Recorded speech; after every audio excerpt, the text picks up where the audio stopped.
IIT बाबा अभय सिंह ने की शादी। माता पिता से आशीर्वाद लेने पहुंचे घर। प्रयागराज में महाकुंभ के दौरान वायरल हुए आईआईटीएन बाबा अभय सिंह एक बार फिर से सुर्खियों में है।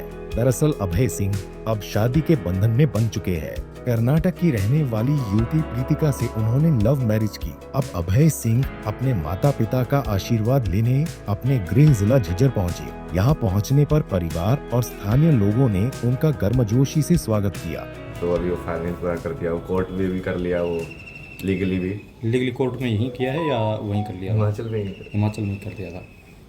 और आज आप झज्जर आए हैं माता पिता से मिलने के लिए, तो यहाँ क्या क्या आप लोग कर रहे हो? ये तो मिले हैं, मैं वो गांव जाके उस एक बार मंदिर में। तो गांव में कौन से देवता के मान्यता है आप लोगों की, कहाँ माथा टेकेंगे? एक वो आई थिंक छोटा सा ही बना रखा भैया, क्या बोलते हैं उसको, श्याम जी। अच्छा। कितने दिन बाद घर आए हैं आप? आइडिया कुछ टाइम? 1.5 साल के आसपास हो गया होगा। कुंभ गए थे जनवरी में, उससे पहले 2 साल हो गया एक्चुअली। उसके बाद 6-7 महीने तो हम दिल्ली में ही थे, ऊपर वहाँ पे साधना वगैरह करते थे। फिर 4-5 महीने पद यात्रा उस समय, और फिर वहाँ से घूम गए थे। तो अब सामान्य जीवन जीने की वो है या साधु के रूप में ही रहेंगे? नहीं, सामान्य साधु हम उसमें अंतर नहीं करते ना। अच्छा। तो यहाँ परिवार के साथ रहने की संभावनाएं ज़्यादा हैं या बाहर पहले की तरह ही? नहीं, हम तो वो बनाएंगे, आश्रम बनाएंगे वो। अच्छा, कहाँ पर बनाने की उम्मीद है? पहाड़ में ही बनाएंगे, वहीं पहाड़ों? पे वो। हाँ। अच्छा। आपने आईआईटी की थी, आप पहला रैंक आया था आपका? नहीं, पहले कहाँ आया था। जो आपका रैंक आया था उसके युवा को क्या मैसेज देना चाहेंगे, यूथ को? यूथ के लिए तो हम वो बना रहे हैं ना सब कुछ, वही कि एजुकेशन किस तरीके से होनी चाहिए, वो सारी चीज़ें डिज़ाइन कर रहे हैं ना हमने, वो पूरा 1 साल बैठ के सारी। दोनों ही इसमें लग रहे हो एजुकेशन को लेकर? हाँ, मतलब बेसिकली एजुकेशन अभी हम जो करते हैं उसमें हम जीवन को नहीं समझते ना। हम अपना काम जो होता है उसको समझते हैं, बस जीविका निकालने के लिए। ठीक है।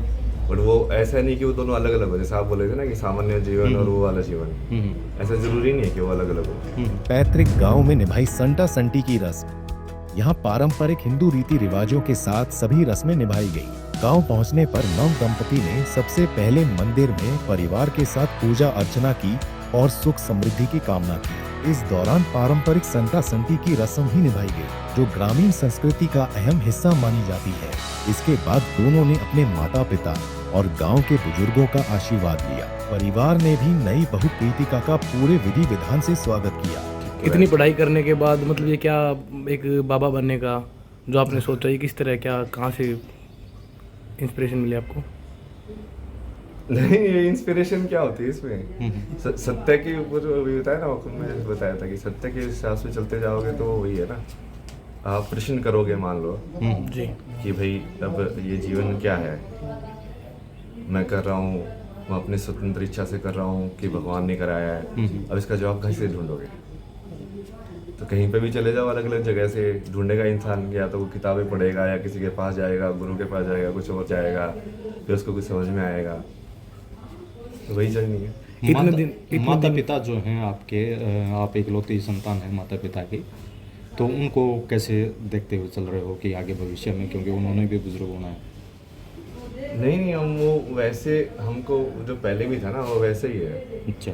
कि वो पर्सनल तो हमको ऐसे कोई ना दोस्ती किसी से, ना दुश्मनी, ये टाइप से ना। अब हम अपना कर्तव्य जो है वो तो निभाएंगे ही, पर वो जो मेन जो है वो तो तुम्हारा, जो तुम आत्मा के रूप में जो स्थापित हो, तो जो संसार के अंदर क्या करना है उस पर ही फोकस रहेगा। अब वो उनका है कि वो उस चीज़ से वो भी जुड़ना चाहते हैं, तो वेलकम है। क्या है संटा संटी का रस्म? गुर्जर समाज में संटा संटी की रस्म विवाह के बाद की जाती है, जो अनोखी और हंसी मजाक वाली रस्म है। आमतौर पर शादी के बाद घर आने पर निभाई जाती है। इसमें नवविवाहित जोड़ा शहतूत या कत्थे की छड़ी से एक दूसरे को सांकेतिक रूप से मारते हैं, जिसमें भाभी और घर की महिलाएं दुल्हन का पक्ष लेती हैं। पति पत्नी का एक ही विजन। बताया जा रहा है कि प्रीतिका ने सॉफ्टवेयर इंजीनियरिंग की पढ़ाई की है। दोनों अब YouTube और दूसरे सोशल मीडिया प्लेटफॉर्म पर एक्टिव हैं और सनातन और अध्यात्म से जुड़ी वीडियो डालते रहते हैं। शादी करके पहली बार घर आए हैं, परिवार से मिले हैं, कैसा लगा, कैसा महसूस कर रहे हैं? बहुत अच्छा महसूस कर रही हूँ। अच्छा, अब शादी के बाद क्या प्लान है, फ्यूचर प्लान क्या है? ना वही श्री यूनिवर्सिटी बनाना है। अभी तो क्रिया साधना हम लॉन्च करेंगे, तो जी। श्री डॉट फाउंडेशन में जाके आप क्रिया साधना में register कर सकते हैं। कहाँ बनाने का प्लान है ये? ये हम ऑनलाइन ही बना लेंगे। श्री यूनिवर्सिटी अभी तो सब साधना ऑनलाइन ही करवा रहे हैं। जी, ये एक आश्रम के लिए भी बोल रहे थे, हमने इनसे बातचीत की। हाँ। ये आश्रम बनाने के लिए बोल रहे हैं, उसको लेकर क्या कहना? अभी तो वो भी बनाने वाले स्टेज में ही है, वो भी बहुत टाइम लगेगा उसको अभी बनाने वाले। यूथ के लिए क्या मैसेज देना चाहेंगे आप? वही अभी साधना में ज्वाइन करें। साधना ही करना है। साधना करने से मेरा अभय सिंह, जो अपनी अलग पहचान के चलते पहले ही चर्चा में रह चुके हैं, अब अपनी इस नए जीवन की शुरुआत को लेकर भी सुर्खियों में है। झज्जर से दिनेश मेहरा, पंजाब केसरी टीवी। हमसे जुड़े रहने के लिए हमारे YouTube चैनल को सब्सक्राइब करें और नई वीडियो की नोटिफिकेशन के लिए बेल आइकॉन को दबाएं। अगर आप ये वीडियो Facebook पर देख रहे हैं तो लाइक जरूर करें और ज्यादा से ज्यादा शेयर करें। धन्यवाद।